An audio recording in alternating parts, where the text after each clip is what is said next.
natin. Nasaan sa sakyan? Hindi madadala, hindi maano siya. Hindi pwede sumikot.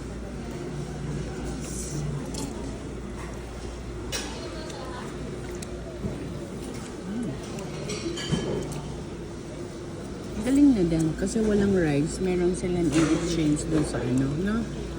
Gusto ko ano nila. Medyo. Naubusan.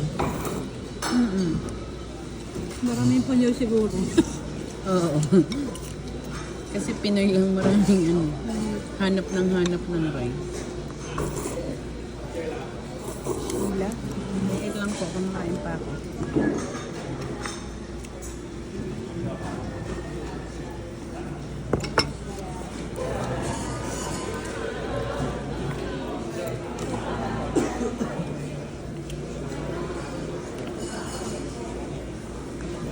Doon ako natin inasal.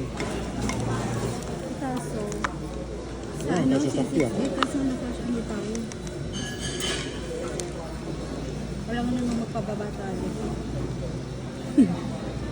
Sakay pabalik.